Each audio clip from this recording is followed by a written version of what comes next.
माय माऊली नमस्कार.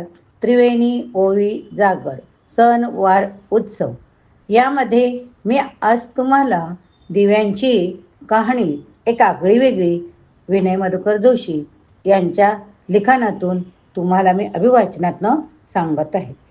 चला तर मग ऐकूया आपण दिव्यांची कहाणी. आटपार अश्मयुग होते. माणूस दिवसा उजडी कामे करी, रात्री घाबरून गुहेत लपे हो. गुहेत मिट्ट काळोख होई. माणूस कसा बसा रात्र काढी.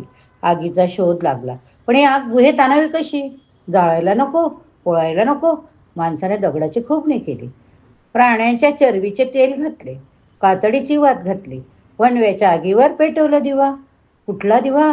पहिला दिवा गुहेत आणला. सगळीकडे प्रकाश झाला. कोणाला जाळले नाही की पोळले नाही. समुद्रकिनारी शिंपल्यांचे दिवे केले, डोंगरी मातीचे दिवे केले. या प्रकाशात माणूस सुखी झाला. परिवार एकत्र गाणी गाई, गुहेत चित्रे काढी. माणसाचे जीवन उजळले.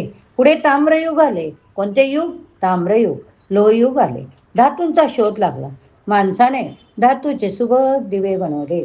माणसाची कापसाची वात घातली, बियांचे तेल घातले. माणूस घरात राहू लागला. अधिक प्रगत झाला. दिवे देखील प्रगत झाले, सुबक झाले. माणसांचे जीवन उजळले. दिवे माणसाच्या जीवनाचा अविभाज्य भाग झाले. दिव्याने अनेक रूपं घेतली. दिवे देवघरात नंदादीप झाले, औक्षणाला निरंजन झाले, लग्नाला शकुनदीप झाले, दारापुढची पंथी झाले, बैठकीत समय झाली, माझघरात ड्युटी झाले. दिवे सोन्याचे, चांदीचे, तांब्याचे, पितळीचे, मातीचे अनेक रूपात सजले. दिवा लावल्याशिवाय पूजा होईना, लग्न लागेना. माणूस जन्मला तरी 5वीला ज्योतीची पूजा पेटे. माणूस मेला तरी पिठाचा दिवा पेटे. माणसाने दिव्यांचा देवत्व दिले. दिव्याचा सण दिवाळी झाला. आषाढी अमावस्येला दीपपूजन होऊ लागले. माणसाचे जीवन उजळले. पुढे केरोसिनचे दिवे आले, चिमण्या आल्या, कंदील आले, पेट्रोमॅक्स आले. सहजपणे अधिक प्रकाश मिळू लागला. तरी दिव्यांचे महत्त्व राहिले. मग वीज आली. एका बटणावर घर उजळू लागले. हॅलोजन आले, हायमास आले. आता रात्री सुद्धा दिवसा इतका प्रकाश मिळे. माणसाचे जीवन अधिकाधिक उजळून गेले. पण आता घरात दिवे दिसेना, दिव्यांना कोणी पुसेना, दिव्यांची पूजा कोणी करेना. दिवाळीला लाइटिंग आली, दीपामावस्येची गटारी झाली. गटारी दिवे बिचारे दुखी झाले. आटपाट नगरात एक आरणयन होता.